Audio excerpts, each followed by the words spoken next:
আগমন। প্রিয় ভাইরা, আপনারা জানেন যে আমি প্রতি বিভাগে একবার করে সফর করছি। তো সেই সুবাদে রংপুর বিভাগের প্রোগ্রামটা আমি লালমনিরহাটে দিয়েছি এবং আমি আশ্বস্ত হয়েছিলাম যে লালমনিরহাটের প্রোগ্রাম খুবই গুছালো হবে, সুষ্ঠু হবে, শান্ত হবে। সেটার নমুনা আলামত আমি দেখতে পাচ্ছি, আলহামদুলিল্লাহ। সবাই খুবই সুশৃঙ্খল, লক্ষ লক্ষ তাওহীদি জনতা, পেছনে অনেকে জায়গা পায় নাই কিন্তু কোনো আওয়াজ নাই, সবাই দাঁড়িয়ে আছে। এলইডি স্ক্রিন আছে, আপনারা স্ক্রিনে দেখতে পাচ্ছেন, আলহামদুলিল্লাহ। আমি সবাইকে দেখতে পাচ্ছি, মাশাআল্লাহ মাশাআল্লাহ। শান্ত হয়ে আপনারা বসুন, অল্প কিছু সময় কথা বলার সুযোগ আমি পাবো। যেহেতু আমি হেলিকপ্টারে করে এসেছি, হেলিকপ্টারগুলোর আবার একটা পলিসি আছে, সানসেটের আগে, সূর্য ডোবার আগে তাদেরকে এয়ারপোর্টে আবার ল্যান্ড করতে হয়। তো এখানে 3:30টার মধ্যে আমাকে উঠে যেতে হবে। আমি যদি বারবার আপনাদেরকে থামাতে থাকি, শান্ত হতে বলি এবং এগুলোতেই যদি আমরা সময় নষ্ট করে ফেলি, তাহলে এই যে বিশাল মহাসমাবেশ, বিশাল আয়োজন, যেখানে 2-4টা আমি বার্তা দিতে চাই, এগুলো ব্যাহত হবে। লালমনিরহাটের ছেলেরা খুব ভদ্র, শান্তশিষ্ট।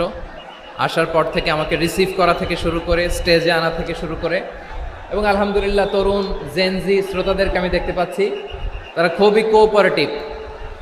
সহযোগিতা করার, কোঅপারেট করার, অ্যাসিস্ট করার মানসিকতা আমার ভাইদের আছে, আলহামদুলিল্লাহ আলহামদুলিল্লাহ। আমি চাইব আমরা একটু নীরব নিস্তব্ধ পরিবেশ তৈরি করার একটু চেষ্টা করব। প্রচণ্ড রোদ, আপনাদের যেমন কষ্ট হচ্ছে আমারও কষ্ট হচ্ছে। ওনারা বলেছিল স্টেজকে সরাবে, উপরে পর্দা দিবে। আমি বললাম দরকার নাই, যেই পরিস্থিতিতে আছি আমরা বসি, শান্ত হইতে হবে। এখানে আমি শান্ত হইতে বলবো, ভলান্টিয়ার্সরা মাইক নিয়ে শান্ত হইতে বলবে, আমাদের সম্মানিত উপস্থাপক উনি শান্ত হইতে বলবে। এগুলোর অপেক্ষায় না থেকে নিজ দায়িত্বে আমরা সবাই শান্ত থাকি, যাতে লালমনিরহাটের এই প্রোগ্রাম একটা ইতিহাস হয়ে থাকে বাংলাদেশে, ঠিক কিনা বলেন? যখন আমি সময় দিব, শাউট করতে বলবো, নয়েজ করতে বলবো, তখন নয়েজ করতে হবে আওয়াজ করে। আর যখন কথা বলবো তখন একেবারে চুপ থাকতে হবে, একেবারে চুপ। মাশাআল্লাহ, হ্যাঁ ঠিক আছে, একেবারে চুপচাপ থাকতে হবে। ধুলা উড়ানো যাবে না, সামনে আগানো যাবে না। নিজের সুবিধা নিরাপত্তা বুঝতে হবে।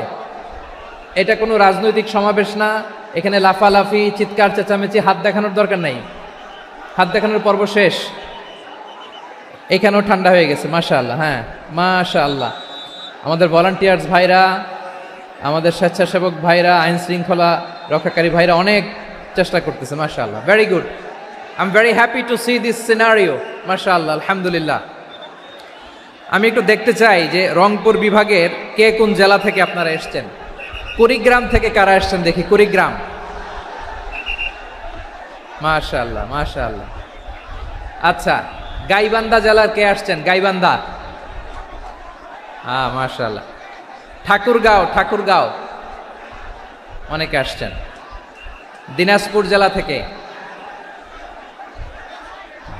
মাশাআল্লাহ। নীলফামারী, ঠিক আছে, ফি আমানিল্লাহ। পঞ্চগড় অনেক আসছে। রংপুর,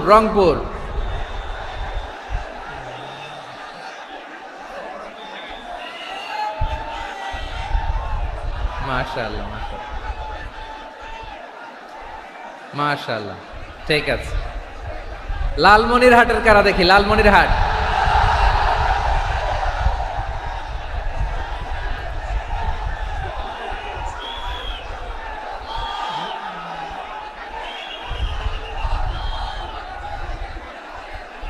মাশাআল্লাহ মাশাআল্লাহ মাশাআল্লাহ।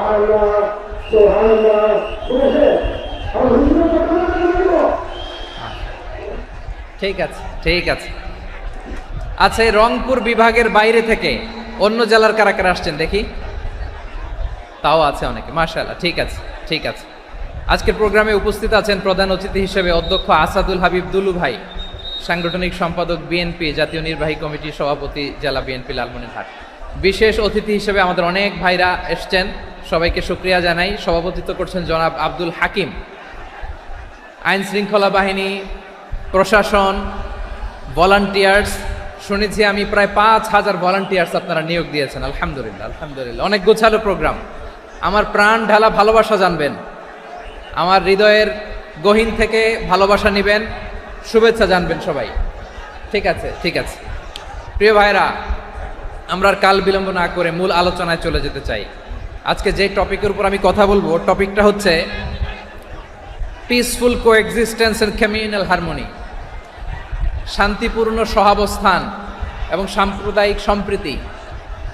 আমাদের বাংলাদেশে সাম্প্রদায়িক সম্প্রীতি আছে না নাই? আবহমান কাল থেকে আমরা মুসলিম, হিন্দু, বৌদ্ধ, খ্রিস্টান, পাহাড়ি, নৃগোষ্ঠী মিলেমিশে একাকার, আমরা সবাই মিলে বাংলাদেশ। আওয়াজ করে বলেন ঠিক কিনা? আমাদের পারস্পরিক সম্প্রীতি, ভালোবাসা, সৌহার্দ্যপূর্ণ আচরণ, বোঝাপড়া, এটা বেশ মজবুত, বেশ মজবুত। তবে মাঝে মাঝে আমাদের এই সম্প্রীতির ভেতরে অনেকে ফাটল ধরাতে চায়। আমরা যে সুখে আছি, শান্তিতে আছি, এটা অনেকের ভালো লাগে না, ঠিক কিনা বলেন? আমাদের মধ্যে সাম্প্রদায়িক সম্প্রীতি, সৌহার্দ্যপূর্ণ আচরণ, ভালোবাসা, এটা আবহমান কাল ধরে আছে। তার প্রমাণ, আমরা তাফসিরুল মাহফিলের আয়োজন করলে আমাদের হিন্দু ভাইরা ডিস্টার্ব করে না, ঠিক কিনা? এবং আমি যদি বলি হাত তোলেন, হিন্দু ধর্মের কারা কারা এসেছেন, কত শত কত হাজার যে হাত উঠবে, আপনি অবাক হয়ে যাবেন। আমি চাচ্ছি না হাত উঠাতে। খুলনাতে সর্বশেষ যে আমি প্রোগ্রাম করে গেলাম, সেখানে কয়েকশো হিন্দু ভাই আসছে আমাদের আলোচনা শুনতে, আলহামদুলিল্লাহ। অনেক বৌদ্ধরা আসে, অনেক খ্রিস্টানরা আসে। এবার সফরেও অনেক হিন্দু ভাইরা আমার সাথে দেখা করেছে। তারা বলেছে, হুজুর আমরা আপনার আলোচনা শুনি। আলহামদুলিল্লাহ বলেন। So it's our responsibility to present our religion to our non-Muslim brothers and sisters. আমাদের অমুসলিম ভাই বোনদের কাছে ইসলামের সৌন্দর্য তুলে ধরা, এটা আমাদের দায়িত্ব। We all are the ambassador of Islam. আমরা প্রত্যেকে দায়িত্বশীল, আমরা প্রত্যেকে এক একজন ইসলামের অ্যাম্বাসেডর। আলহামদুলিল্লাহ বলেন। এজন্য এমনভাবে দ্য বিউটি অফ ইসলাম, ইসলামের সৌন্দর্য আমাদেরকে ফুটিয়ে তুলতে হবে, যাতে করে নন মুসলিমরা শাহাদা পড়ে, কালিমা পড়ে মুসলমান হয়ে যায়। অনেক নন মুসলিম ভাই বোন আমাদের হাতে শাহাদা পড়ে, কালিমা পড়ে মুসলমান হয়েছে, অনেক। সো আমরা যেন ইসলামের বিউটিটাকে তুলে ধরতে পারি এবং এই যে সম্প্রীতি, এটাকে যেন আমরা অটুট রাখতে পারি। আদতে আদতে বাংলাদেশের ইতিহাস বলে আমাদের দেশে কোনো দাঙ্গা নাই, আছে? লালমনিরহাটের ভাইরা আওয়াজ করে বলেন, আমাদের দেশে হিন্দু মুসলিম দাঙ্গা আছে? আমরা ভাই ভাই, আওয়াজ করে বলুন তো, আমরা কি ভাই ভাই? কিন্তু কিছু দুষ্ট লোক আছে, তারা আমাদের সম্পর্কের মধ্যে ফাটল ধরাতে চায়, ঠিক কিনা বলেন? মাঝে মাঝে ঝগড়া লাগাতে চায়। দেখবেন পত্রপত্রিকায় দেখা যায় বিভিন্ন ধর্মীয় উপাসনালয়গুলোতে হামলা চালানো হয়। এগুলো রাজনৈতিক উদ্দেশ্য প্রণোদিত, এগুলোর সাথে ইসলামের কোনো সম্পর্ক নাই। এজন্য এই দুর্বৃত্তদের ব্যাপারে আমাদের সাবধান থাকতে হবে। আমরা সবসময় যেমনি ঐক্যবদ্ধ, ইউনাইটেড, আমরা যদি এরকম ইউনাইটেড থাকি, এই সমস্ত দুর্বৃত্তদের কালো হাত ভেঙে দিতে আমাদের 1 ঘন্টাও লাগবে না। চিল্লায় বলো ঠিক কিনা? আমরা সংঘবদ্ধ থাকব। এই যে আমাদের পিসফুল কোএক্সিস্টেন্স, শান্তিপূর্ণ সহাবস্থান। হিন্দুরা পূজা করে, যেদিন হিন্দুদের পূজা অনুষ্ঠান, আমরা ওই দিন তাফসির মাহফিল করি না, ঠিক কিনা বলেন? যেদিন আমাদের তাফসিরুল কোরআনের প্রোগ্রাম, ওই দিন আমাদের হিন্দু ভাইরা ডিস্টার্ব করে না। সুবহানাল্লাহ। হিন্দুদের পূজা অনুষ্ঠানে মাদ্রাসার ছাত্র যে পাহারা দেয়, গোটা বিশ্বে এরকম দৃষ্টান্ত, নজির বিরল, ঠিক কিনা বলেন? আইন শৃঙ্খলা বাহিনীর পাশাপাশি মাদ্রাসার ছাত্ররা যে সেখানে পাহারা দেয়, গোটা পৃথিবীতে এই দৃষ্টান্ত আপনি পাবেন। মাদ্রাসার ছাত্ররা, তারা তো কোরআনের ধারক, তারা হাদিসের ধারক, তারা কেন মন্দির পাহারা দিবে? এই সম্প্রীতিকে ধরে রাখার জন্য, এই সৌহার্দ্যকে ধরে রাখার জন্য, আমাদের পারস্পরিক ভালোবাসাকে অটুট রাখার জন্য। আওয়াজ করে বলতে হবে ঠিক কিনা? এখন বলেন, আমাদের এই ভালোবাসা অটুট থাক, আমরা চাই কি চাই না? আমরা হিন্দু মুসলিম মিলেমিশে শান্তিপূর্ণ সহাবস্থান, সাম্প্রদায়িক সম্প্রীতি। লালমনিরহাটের ভাইয়ের আওয়াজ করে বলুন, এই সাম্প্রদায়িক সম্প্রীতি আমরা চাই কি চাই না? আল্লাহ এই দেশকে তুমি বরকতময় করো। বাংলাদেশকে তুমি শান্তিময় করো। আওয়াজ করে সবাই বলেন আমিন। এই জায়গাটাতে সামান্য একটু আওয়াজ হচ্ছিল, এটাও থেমে গেছে। আলহামদুলিল্লাহ, আলহামদুলিল্লাহ। এখন একেবারে everything is in my control. মাশাআল্লাহ। ঠিক আছে, আমি মূল আলোচনায় যাই। প্রিয় ভাইরা, আমি বলেছিলাম আমার আলোচনার বিষয় হচ্ছে শান্তিপূর্ণ সহাবস্থান, সাম্প্রদায়িক সম্প্রীতি। আমরা দেখব ইসলাম আমাদেরকে কি কি দিক নির্দেশনা দেয়। শান্ত হইতে হবে। খরগোশের কানের মতো কান দুটো আমার দিকে করে রাখেন। আমি এখনো উঠে যাব, হাত নাড়ায় লাভ নাই, আমি উঠে যাব। তাকায় থাকো আর কান খাড়া, আওয়াজ হবে না। হ্যাঁ, মাশাআল্লাহ, মাশাআল্লাহ। ঠিক আছে, আমরা দেখব যে রাসূল সাল্লাল্লাহু আলাইহি ওয়াসাল্লাম এই পিসফুল কোএক্সিস্টেন্সের জন্য আমাদের কি শিখিয়েছেন, কি কি গাইডলাইন দিয়েছেন। আমরা 1, 2, 3, 4 করে এগুলো আপনাদের সাথে শেয়ার করব। আমি আপনাদের খেদমতে সূরাতুল আনআমের 108 নম্বর আয়াত তেলাওয়াত করেছি। এখানে আল্লাহ রাব্বুল ইজ্জা ওয়াল জালাল তিনি ইরশাদ করছেন, ওয়ালা তাসুব্বুল্লাযীনা ইয়াদউনা মিন দুনিল্লাহি ফায়াসুব্বুল্লাহা আদওয়াম বিগাইরি ইলম কাযালিকা যায়্যান্না লিকুল্লি উম্মাতিন আমালাহুম সুম্মা ইলা রাব্বিহিম মারজিউহুম ফায়ুনাব্বিউহুম বিমা কানু ইয়ামালুন। রব্বুল আলামিন বলেন, গোলাম ও আমার ইমানদার বান্দারা শোনো শোনো, ও আমার বিশ্বাসী বান্দারা শোনো শোনো, লা তাসুব্বুল্লাযীনা ইয়াদউনা মিন দুনিল্লাহ ফায়াসুব্বুল্লাহা আদওয়াম বিগাইরি ইলম। ও আমার বিশ্বাসী বান্দারা, যারা আল্লাহকে ব্যতি রেখে, আল্লাহকে বাদ দিয়ে অন্য উপাস্যকে ডাকে, দেবীর পূজা করে, দেবতাদের পূজা করে, তোমরা খবরদার তাদের গালি দিও না। আওয়াজ করে বলেন, কি দিও না? আল্লাহ বলেন, ও বিশ্বাসীরা শোনো, যারা আল্লাহকে বেছে রেখে দেবীর পূজা করে, অন্য উপাস্যের পূজা করে, তাদেরকে ডাকে, ওই দেবতাদেরকে তোমরা গালি দিও না। যদি ওই দেবতাদেরকে গালি দাও তাহলে ভুলবশত, শত্রুতাবশত তারা তোমাদের রব আল্লাহকে গালি দেবে, ঠিক কিনা? তোমরা যদি তাদের দেবতাদের গালি দাও, ওরা রেগে তোমার আল্লাহরে গালি দিবে, তাহলে আল্লাহরে গালি খাওয়ানোর কারণ হয়ে গেলাম আমি, ঠিক কিনা বলেন?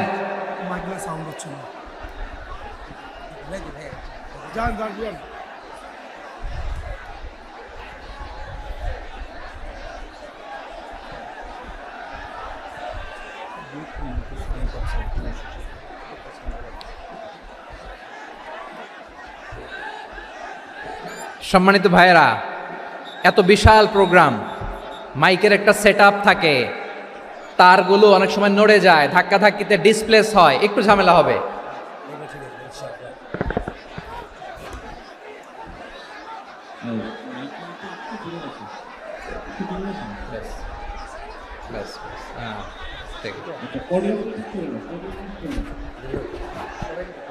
ঠিক আছে,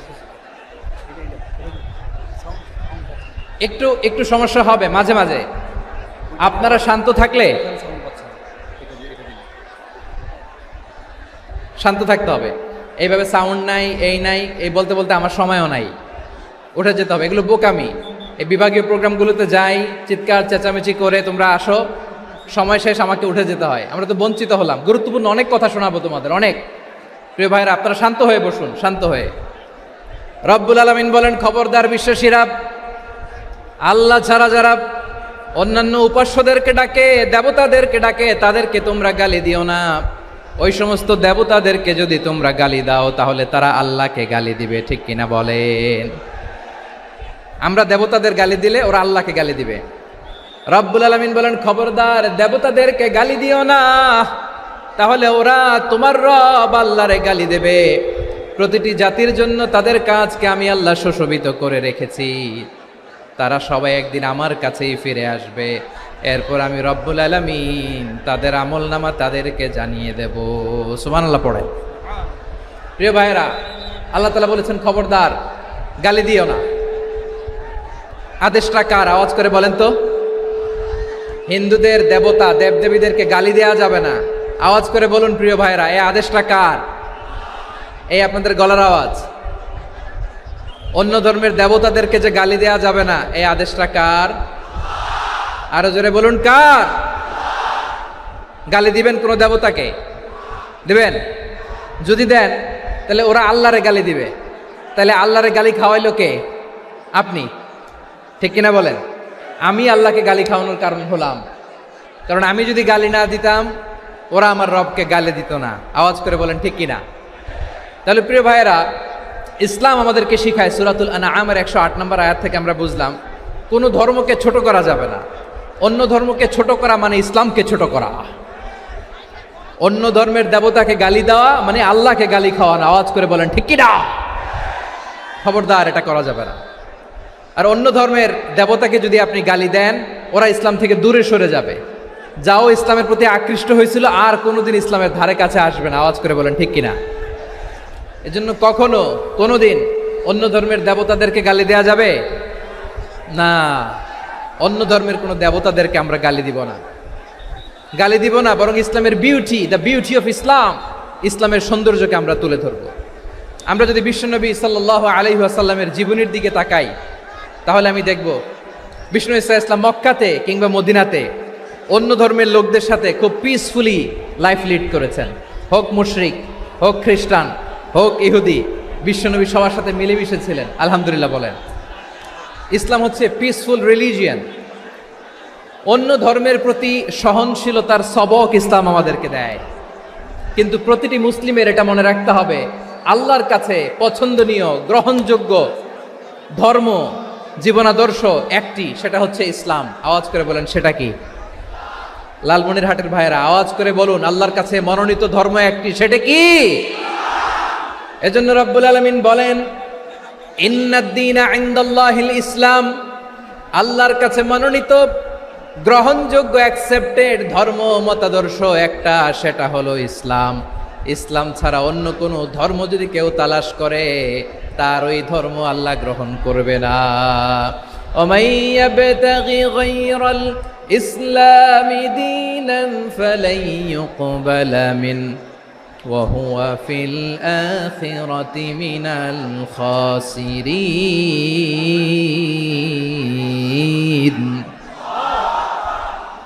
Whoever seek anything except Islam, that won't be accepted from him, and he will be loser in the day of judgment. কিয়ামতের দিন ইসলাম ছাড়া কেউ যদি অন্য কোনো ধর্ম তালাশ করেছে দুনিয়াতে, তার এই মতাদর্শ গ্রহণ করা হবে না।